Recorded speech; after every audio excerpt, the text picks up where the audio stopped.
Hoy día quiero darle la bienvenida a Binatea y Toyama Podcast, el podcast de Binatea y Toyama, firma especializada en derecho laboral, a Mariana Rodríguez Risco. Mi nombre es Luis Binatea, yo soy socio de Binatea y Toyama Abogados y esta tarde tenemos el honor, en verdad, de contar con Mariana, quien es cofundadora de dos universidades, nada menos. Y además tiene un rol muy importante en una serie de organizaciones que justamente abordan temas de liderazgo. Mariana, bienvenida a Binatea y Toyama Podcast.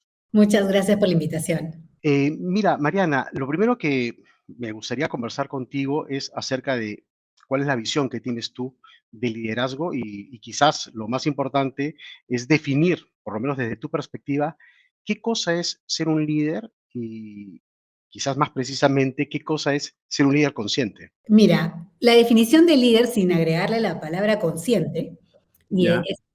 una definición, digamos, cortita, es aquella persona que es capaz de inspirar, de empoderar y movilizar a un equipo de personas hacia un propósito trascendente y lograr resultados.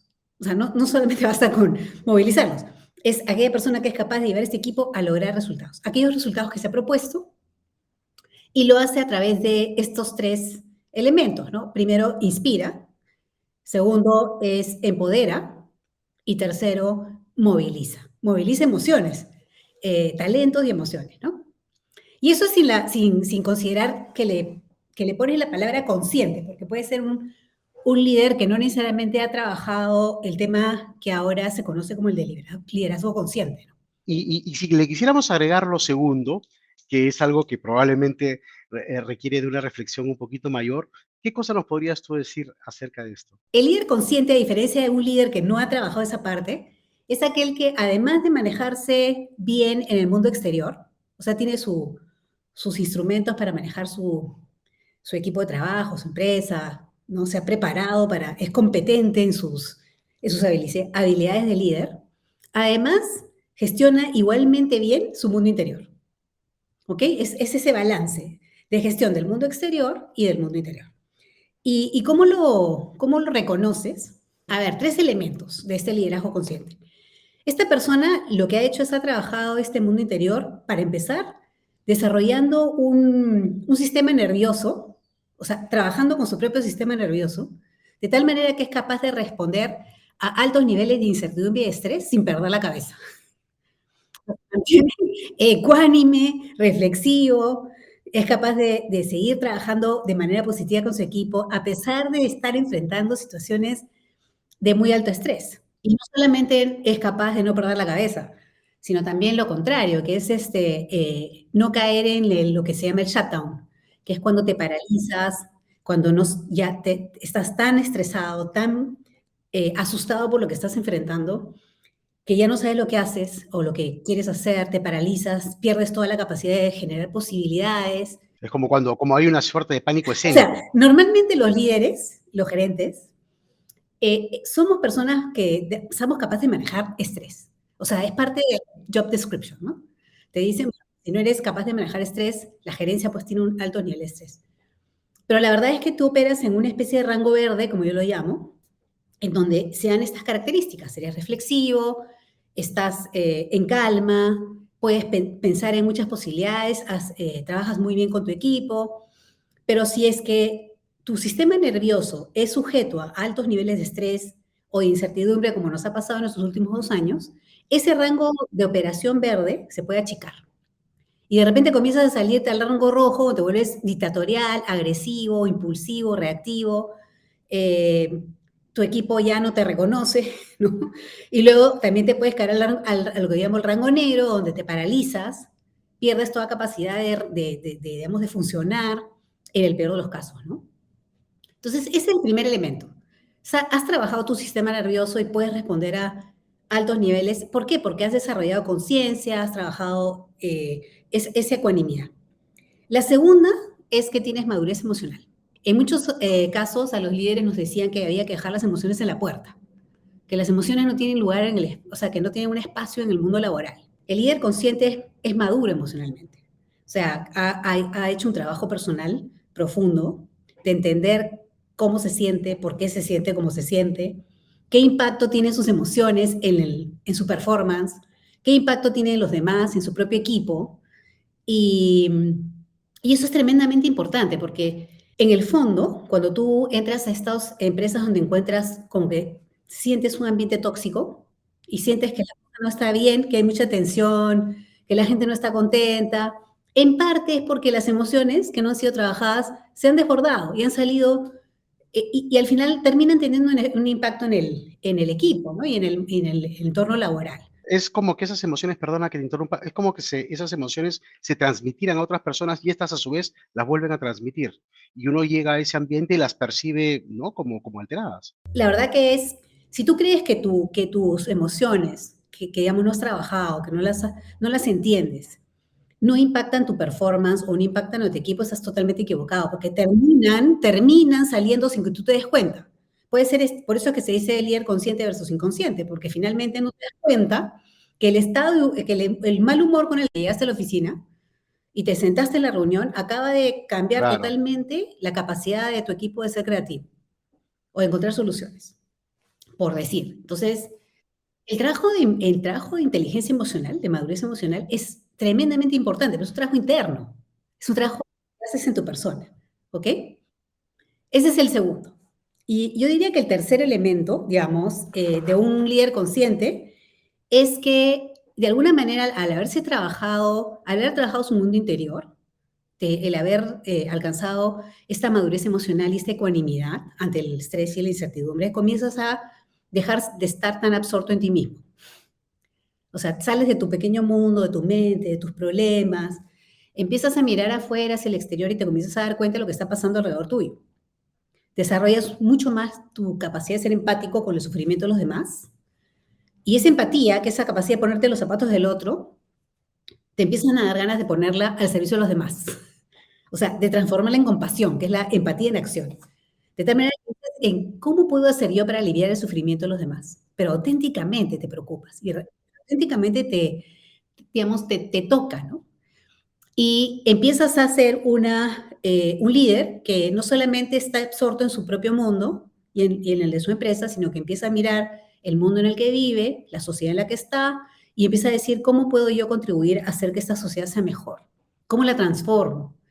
Pero esa mirada es una mirada que no puede ocurrir si tú no te has trabajado, si estás todavía enredado con tus propios, en tu mente, estás todavía a merced de tus emociones, ¿no?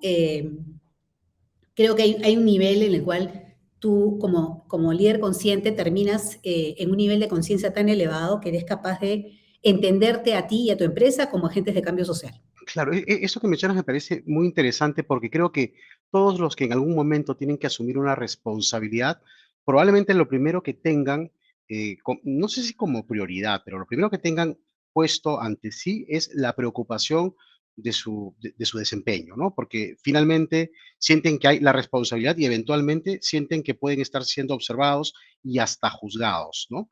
Y eso me parece que es natural porque somos humanos y me parece que evidentemente tenemos que hacer esa primera reflexión. Pero claro, lo que tú estás proponiendo es una cosa que es muy interesante porque dices, no te puedes quedar ahí, porque tienes que tomar conciencia de que tú estás allí para otros y en relación con otros y con un contexto que te rodea. Eso luego lo vamos a mencionar. Pero esta toma de conciencia, que es lo que me gusta del concepto que tú estás proponiendo y compartiendo con nosotros, es bien interesante porque supone que seas consciente de tu rol, que es en relación con otras personas. Segundo, que te des cuenta que tienes un estado emocional que requiere una madurez que probablemente es esperada por el resto, ¿no? O sea, finalmente estás ahí para transmitir o actuar en función de esa madurez. Y tercero, dar el paso para salir de ti mismo. Y una vez que lo haces, y aquí vienen las dos preguntas, tienes estos dos elementos externos a ti. Los otros, ahí sí, el conjunto de los otros, me gustaría que lo abordes ahora, y luego el contexto que te rodea, la sociedad. Eso tiene que ver con temas de sostenibilidad, que son asuntos en los que tú estás muy involucrada y que me gustaría conversar luego contigo. Pero los otros, es decir, la gente que trabaja contigo, la gente que está pendiente de ti, la gente que tiene expectativas de tu rol como ejecutivo, como directivo, como líder. Este, ¿Cómo proyectas tú el liderazgo respecto de las otras personas? Mira, la verdad de las cosas es que depende que con qué paradigma en qué paradigma estés, ¿no? O sea, el paradigma de los últimos 50 años, del capitalismo de Ujú. los últimos 50 años, es un paradigma que está evolucionando, ¿ok? Pero que efectivamente es el paradigma en el cual yo he ejercido toda mi vida como gerente. A mí cuando fui al MBA, no me hablaron jamás de liderazgo consciente, Ah, sí. no, cero. O sea, a mí me Cero, claro. dieron un toolbox de management a la vena, ¿no? Para que yo sea capaz de maximizar el bottom line, el Así EBITDA. es. Eso era, Así es. o sea, el éxito, mi éxito como gerente general consistía, y cumpliendo con, o sea, no quiere decir que lo hagas de cualquier manera, pero No, definitivamente no, claro. el énfasis era, oye, te vamos a armar de una serie de herramientas, todas externas a ti, estadística, estrategia, y una serie de otras, y estas herramientas han ido modernizándose en el tiempo, pero al final es Modernizándose, ¿no? un toolbox. Y tú, como gerente y líder competente, quieres ser exitoso y está bien. O sea, quieres tener éxito, quiere decir, quieres cumplir con las metas de la empresa, tú te propones un plan, generalmente está expresado en cifras, tienes un compromiso con tu directorio y te lanzas a, digamos, en esa ruta. Eso no es malo per se, sino que es un No. paradigma, digamos, un paradigma llamémosle en el prepandemia, ¿ya? Que Bueno, sí, sí, incluso sí, en el sí. prepandemia, Incluso, ujú, incluso en el prepandemia ya estaba siendo cuestionado. O sea, que tú claro, tengas ese paradigma de que tu rol principal, el éxito de la empresa está medido en la capacidad de generar utilidades para tus accionistas, es un paradigma que viene siendo cuestionado hace unos 10 o 15 años. claro, y que es limitado, ¿no? Porque finalmente los stakeholders son más, ¿no? Pero hay una cosa que es bien cierta. No solamente está siendo cuestionado conceptualmente, sino que además hay muchos líderes que operan, y yo me cuento entre ellas, que jamás he operado bajo ese paradigma. Me encantaron los toolbox que me dieron en el MBA, pero yo reconozco mi filosofía empresarial en los principios del capitalismo consciente, que son tener un propósito trascendente, el tener una gestión de stakeholders, donde compartes el valor, haces una gestión de valor compartido, creo en las organizaciones centradas en personas y creo en el liderazgo consciente. Y quizás yo fui una capitalista consciente e inconsciente porque todos estos términos, cuando yo he sido gerente general, no existían, pero los reconozco en mi filosofía. Y lo que está pasando ahora es que se está recolectando evidencia, y ahora en la pandemia todavía se ha agudizado más, de que ese tipo de liderazgo, ese paradigma es mucho más exitoso. Al final termina siendo mucho más exitoso en el largo plazo. Lo que pasa es que el capitalismo que hemos vivido, el llamado capitalismo de Friedman, enfatizaba mucho el corto plazo. Y los directorios terminaron siendo rehenes del mercado de capitales de corto plazo, especulativos. Eso a la larga no termina teniendo tan buenos resultados en el largo plazo. Si tú quieres, tú quieres mirar hacia el futuro, si tienes una visión de largo plazo, ese modelo no funciona. Y este otro funciona mejor. Entonces, ya creo que hay bastante, este movimiento llamado capitalismo consciente, pero que tiene varios nombres. O sea, también se le dice el de valor compartido o el de empresas con propósito, estamos hablando de lo mismo. Y lo que está haciendo es generando evidencia de que no solamente es más exitoso en el largo plazo, sino ahora que vino la pandemia, las empresas que funcionan bajo ese paradigma, las empresas, llamémosle empresas conscientes, Conscientes. han sido capaces de reaccionar de una manera más, sí, de una mejor manera.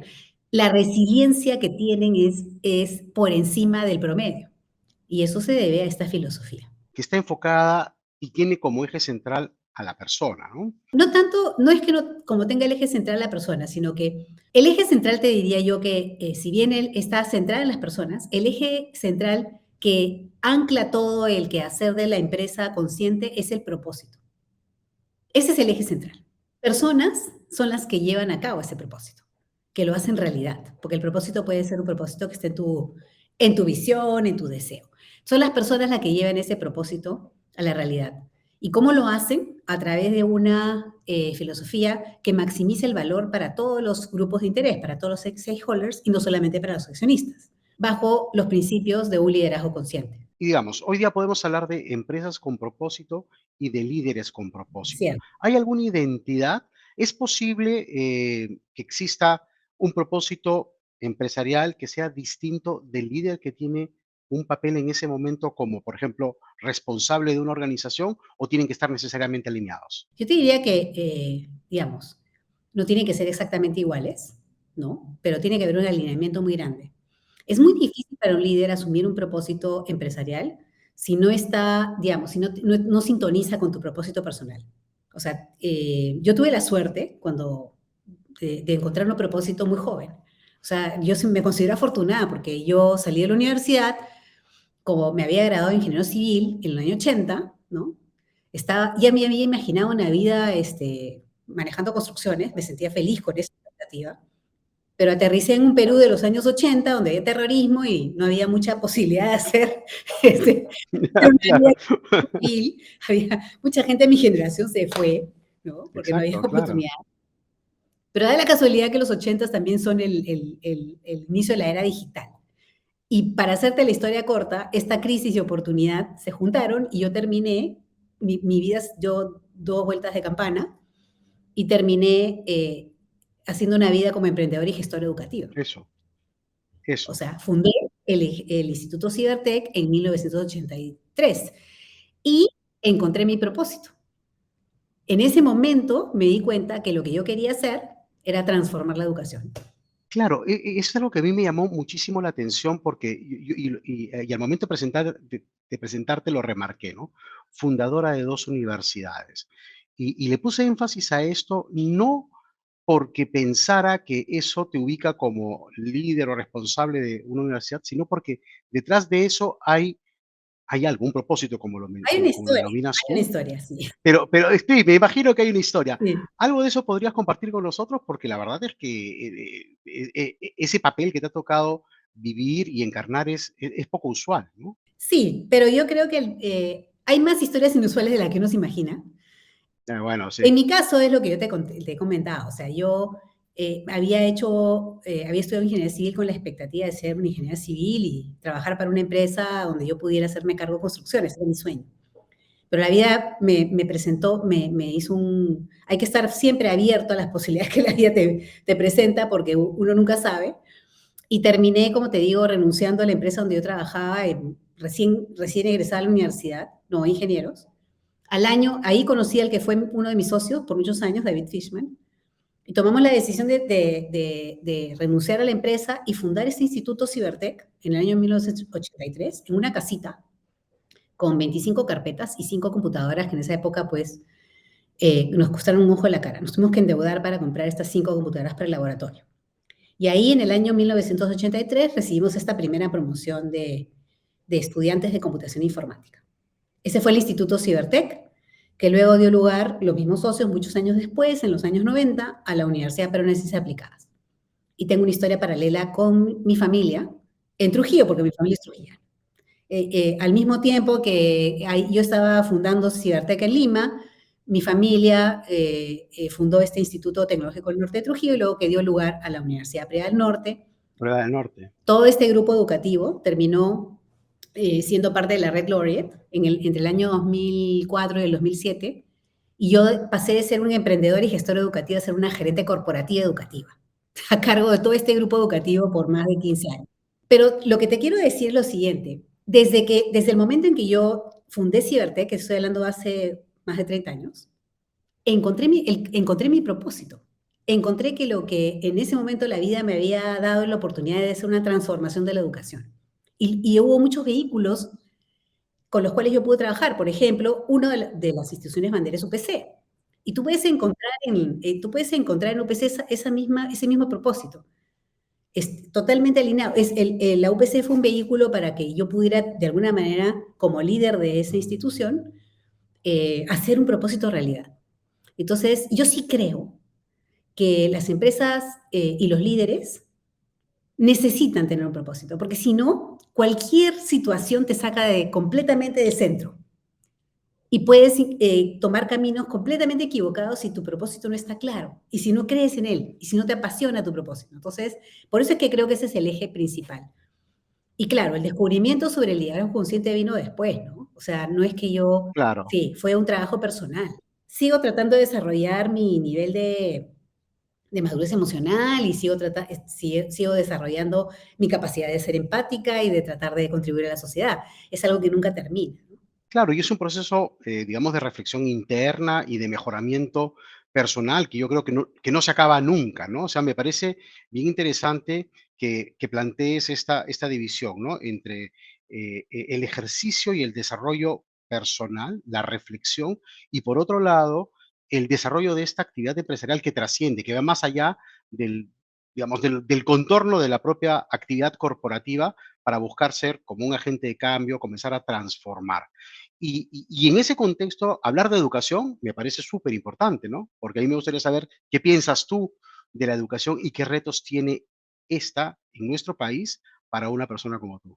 Mira, una de las cosas que ocurre cuando me preguntaste por qué un líder tendría que estar mirando esta opción, ¿no? Y yo te dije, bueno, porque primero porque la evidencia dice que vas a tener mejores resultados. O sea, no solamente vas a poder hacer el bien, sino que te va a ir muy bien. Las dos cosas, Claro, ¿ya? O sea, vas a poder hacer eso. Pero hay otras dos razones que yo creo que son importantes poner sobre la mesa y tienen que ver con tu pregunta. La segunda es que vivimos en momentos muy duros. O sea, es obvio que el mundo, estamos en un momento crítico de la humanidad. Hay una profunda transformación. Y no estamos ni en el después del, ya no estamos en el antes del COVID, pero todavía no hemos llegado al después del COVID. Y la verdad que nadie sabe qué es lo que realmente vamos a enfrentar, pero todos sabemos que va a ser completamente distinto. Y dentro de ese caldero de transformaciones en el que estamos embarcados ahora todos, una de las cosas que está sucediendo, entre todo lo que nos está sucediendo, es que hay un enorme rechazo al capitalismo y cada vez es más grande. Tú ves los estudios, ¿no?, sobre la percepción que tiene la sociedad sobre el empresario y no son buenas percepciones. Entonces, si realmente los líderes queremos, si creemos en el capitalismo como el mejor sistema para contribuir a la sociedad, para hacer este un mundo mejor, porque es un buen sistema, tenemos que hacer que evolucione. O sea, no puede ser el capitalismo de antes. En este momento de transformación tenemos que, justamente es el mejor momento para decidirnos a hacer una verdadera transformación del sistema capitalista, para que sea ese que te he escrito, ese de empresas conscientes.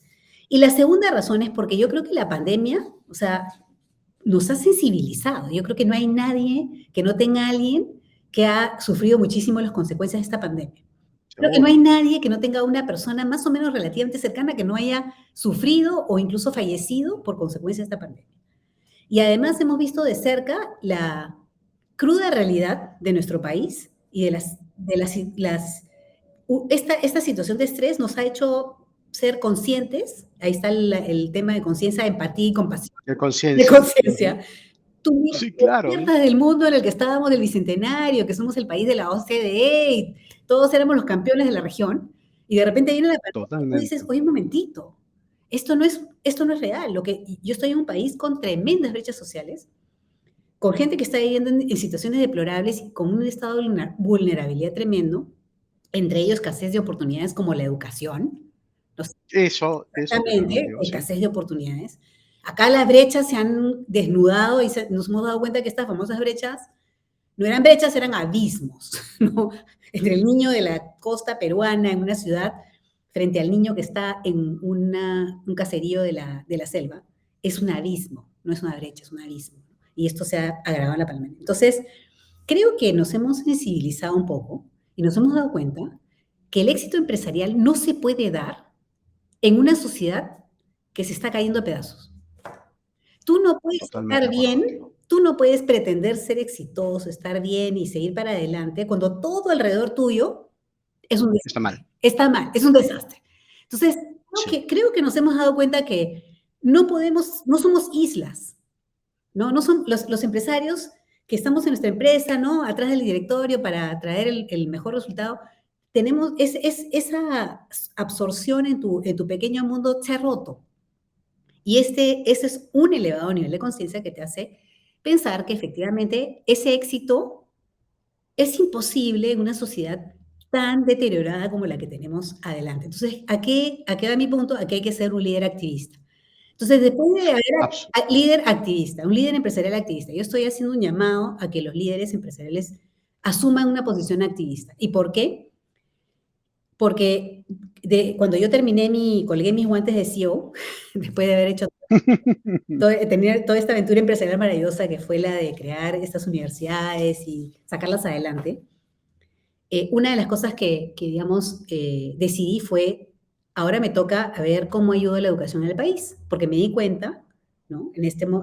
Antes de la pandemia incluso, pero la pandemia fue todavía más evidente, que se necesita movilizar políticas públicas a alto nivel para lograr que la educación de calidad y del siglo XXI llegue a todos los peruanos. Entonces yo, por ejemplo, ahorita estoy involucrada, una de las cosas en las que estoy involucrada, aparte del capitalismo consciente y del liderazgo consciente, sigo trabajando mucho en el sector de educación tratando de promover mejores políticas públicas. Lo trabajo mucho con IPAE, por ejemplo, ¿no? Estuve como en la comisión organizadora del CADE. Del CADE, ¿no? Sí, Del CADE, y claro. ahora en el CADE ejecutivo. Primero empecé con el CADE de educación De educación. y de ahí me gradué de alguna manera por el lado de mis intereses, por el capitalismo consciente, al CADE ejecutivo.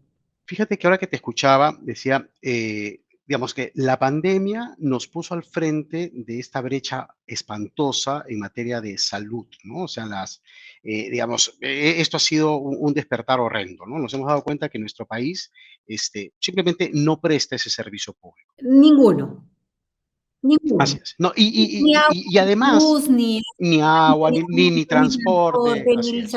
ni salud, ni educación. Entonces, estamos realmente bien atrasados. No, totalmente. Y la vez pasada yo conversando con una persona reflexionaba acerca de la importancia de esos servicios públicos, porque esos servicios públicos cuando son cubiertos tienen el efecto muy importante en una sociedad de igualar, ¿no? Si tú tienes un servicio de salud bueno, una educación buena, un servicio de transporte bueno, un servicio de seguridad bueno, y este es aplicable a todos los ciudadanos, esa es la primera parte como para decir, hay un principio base de igualdad. Cuando tú no lo tienes, la desigualdad es de tal magnitud que cuando viene una crisis como la que hemos vivido, todas las brechas se hacen todavía más grandes. Exacto. Entonces, nos ha pasado con la salud y esto en un contexto político como el que estamos viviendo, que es una polarización horrenda, creo que está poniendo en evidencia otra que te compete muchísimo, que es la enorme brecha en educación. No estamos educados como país, como sociedad, digamos, el déficit es gigantesco. Ahí hay una tarea enorme por hacer y me parece espectacular que hoy día estés dedicando tus esfuerzos no a la actividad corporativa educacional únicamente, que ya viviste eso, sino a gestionar e impulsar políticas públicas dirigidas a eso.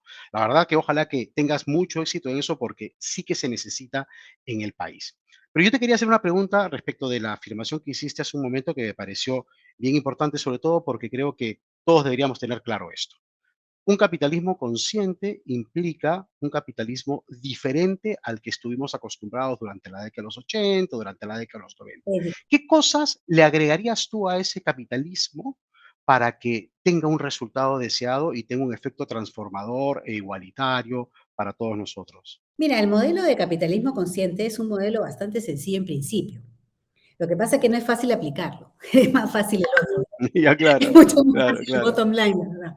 O sea, Ya, ya, claro. ese toolbox te funciona Es muy que es más acotado. bien, pero Es más acotado además las también, ¿no? herramientas que te dan, pues no necesariamente, digamos, están teniendo que tomar en cuenta a las otras personas. O sea, realmente si te pones a pensar, en una época en que los CEO celebrities en Estados Unidos eran aquellos que podían subir el valor de la acción, pero se habían despedido al 50% de la compañía. Así cualquiera, ¿no? O sea, yo también. Claro, claro, claro, No, claro, ese es el camino claro. fácil. El camino del capitalismo consciente es un camino que exige mucho más de ti. Exige mucho más del líder, como líder. Es mucho más demandante, pero tengo que decir muchísimo más satisfactorio. Porque en el fondo, cuando llegas a este nivel de conciencia, en donde ya te saliste de tu cabeza, de tu mini mundo donde estás, ¿no? Está bien, pero digamos que lograste abrir tu mente un poco más, has estabilizado tus emociones, ya te has dado cuenta de que impactas a las personas alrededor tuyo, que impactas a la sociedad, que impactas al planeta, cuando te das cuenta de que lo que tú haces tiene impacto sobre los demás, y llegas a este nivel de empatía y de, digamos, niveles de compasión, te comienzas a preguntar, ¿y yo para qué nací? O sea, cuando voy a la oficina todos los días, ¿cuál es el sentido de lo que hago todos los días? ¿Cuál es el propósito de mi vida? Y créeme, el tener éxito y lograr el bottom line no termina siendo muy, o sea, al final de los días, es muy pasajero. Es una cosa muy pasajera, es superficial. Entonces, este capitalismo lo que te está proponiendo es, oye, sé el líder de una organización que va a cambiar el mundo. Toda esa capacidad que tienes, todas esas capacidades que lideras en organizaciones pequeñas, medianas y grandes, las puedes poner al servicio de la humanidad, puedes poner al servicio de la sociedad.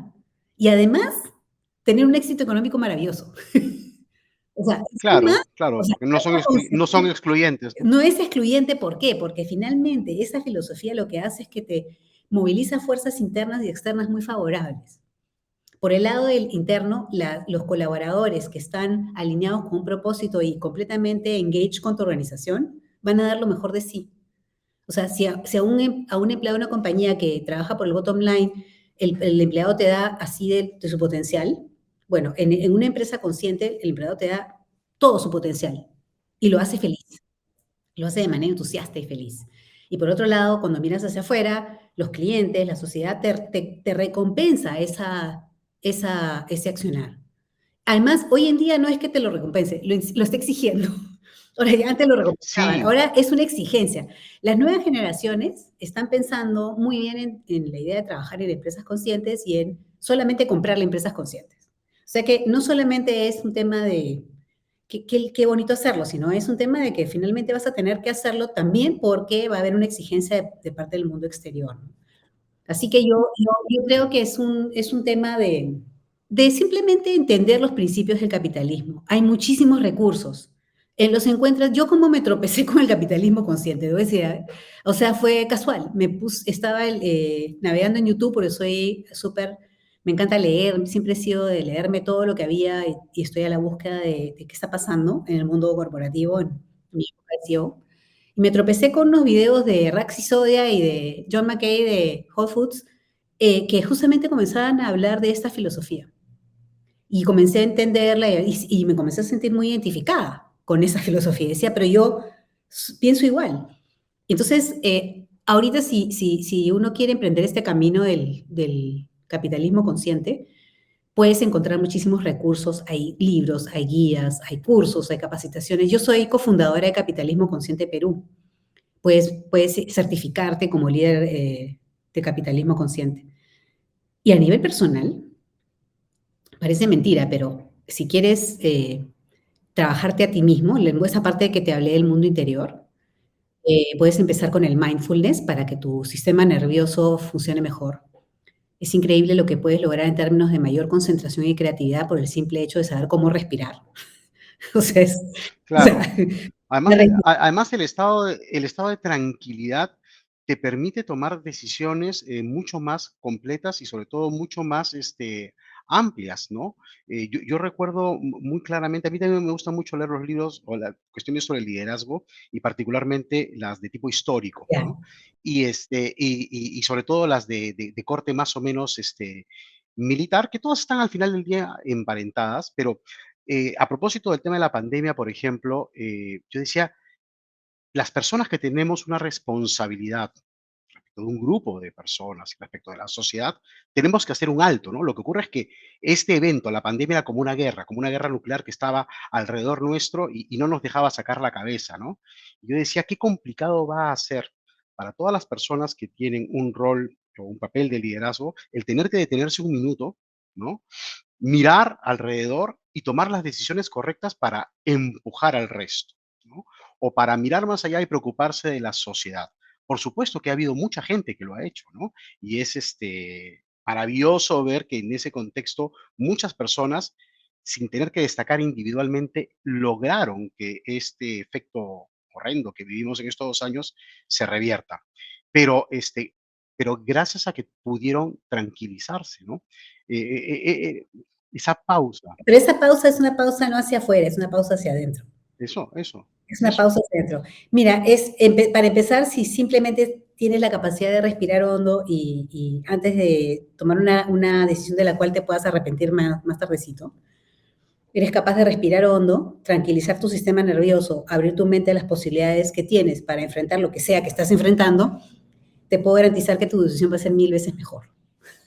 Tú puedes Claro, equivocar, pero el chance de que sea una mala decisión es bastante menor al que es si bastante simplemente menor. reaccionas con la amígdala, Exacto, ¿no? Con esa parte emocional del cerebro que no piensa un segundo y ya está tomando una decisión que mañana puede ser no necesariamente la mejor.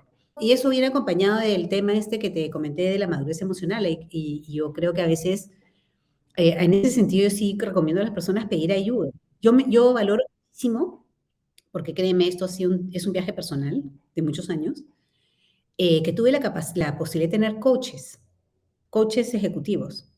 Y es invalorable lo que te pueden, lo que puede hacer un coach, un trabajo de coaching, ¿no? Digamos, en ayudarte a encontrar esas partes, a escarbar un poquito esas emociones y sacarlas a la luz, porque muchas veces son inconscientes. Tú no son te das cuenta de inconscientes. lo que está pasando. No te das cuenta del efecto que estás teniendo. Y eso yo recomiendo, por ejemplo, y siempre he sentido que es una muy buena inversión el trabajar proceso de coaching y poder empezar porque todo empieza por trabajar contigo mismo. Yo sí me quedo con esta idea que tú has planteado, ¿no? Este proceso de autorreflexión, de conocerte a ti mismo, de controlar emociones, de descubrir qué cosas tienes que mejorar, eh, no se pueden quedar en ti, ¿no? Las propones como mejora para otros, porque si no, ¿para qué, no? Es como cuando a Churchill le Ya. preguntaron, oye, ¿qué te parece si para financiar la guerra vendemos las obras de arte? Bueno, y entonces, ¿para qué peleamos, no? Exacto. Entonces, ¿para qué peleamos, no? Entonces, en este caso te pasa lo Ese mismo, ¿no? ese es el punto en que tú llegas a decir, bueno, entonces, ¿para qué vine a este mundo? ¿Cuál es mi Exactamente, ¿no? propósito? Y por eso es que el Claro. propósito viene a ser el eje central, ¿no? O sea, Mm. es Sí, es sumamente o sea, importante. Sí. si el proceso de mejora de uno se queda en uno, entonces nadie se entera. Si el proceso de mejora de uno termina beneficiando a los demás, se ejerce allí sí esta forma de liderazgo consciente que tú mencionas. Yo quería plantearte dos cuestiones finales, porque también tampoco quiero abusar de tu tiempo, pero es que me han parecido bien llamativas y ya más o menos intuyo por qué estás en ello, pero finalmente me gustaría que lo compartas. Uno, la importancia que tú le das hoy día y el papel que juegas en materia de sostenibilidad. Hoy día mucha gente anda preocupada por la sostenibilidad, pero, y yo me incluyo, no tenemos realmente muy claro qué cosa significa. Y en segundo lugar, ¿qué cosa le recomendarías tú a un líder que quiere preocuparse por los demás? Okey, empecemos con la sostenibilidad. Ujú, Yo creo que cuando hablamos de capitalismo consciente es una evolución sobre el tema de sostenibilidad. O sea, el mundo empresarial viene digamos, desde la filantropía, para empezar. O sea, era ujú. filantropía, es decir, tú regalabas dinero para que, digamos, en donaciones, en términos filantrópicos, y todavía sigue habiendo filantropía. Luego se acuña la idea de las empresas con responsabilidad social y sostenibilidad que tienen accionar social, es decir, que se preocupan por la sostenibilidad y están en la línea o en el camino del capitalismo consciente en el sentido de que han abierto su mirada más allá de sí mismas. Pero la sostenibilidad, como yo la estoy viendo en el Perú, todavía está siendo no integrada al core. O sea, en la medida en que tú puedas integrar el concepto de sostenibilidad a tu core, a la razón de ser de tu empresa y que aquello que haces hacia afuera venga desde ahí y no sea algo que haces, digamos, superficialmente o no superficialmente, porque lo que es sostenibilidad jamás es superficial, sino que no forma parte Aislado, aislado, digamos, como un o efecto aislado, ¿no? escondido, pero aparte. Lo interesante es cuando el tema de sostenibilidad se convierte en parte de tu razón de ser, se integra con tu propósito. Ese es el camino, digamos, y es una evolución. O sea, las empresas, cada una está en un estadio y lo importante es tener la intención de ir evolucionando hacia esa empresa consciente. Y no importa dónde estés, siempre puedes ir avanzando hacia esa empresa consciente. ¿Y qué le recomendaría yo a los líderes ahorita? Bueno, primero, que trabajen consigo, que se fortalezcan a sí mismos, con este trabajo que acabamos de mencionar. O sea, así como tú te sientes súper competente con tus habilidades hacia afuera, tu toolbox como líder empresarial, como gerente, que te has capacitado y te has preparado. Bueno, haz el mismo trabajo hacia adentro y fortalécete, que es lo que conversamos ahora. La segunda recomendación es, oye, el toolbox ya bótalo a la basura, ya no sirve. Ese que enseñaron en el MBA, bueno, forget it. Claro, Ahora claro.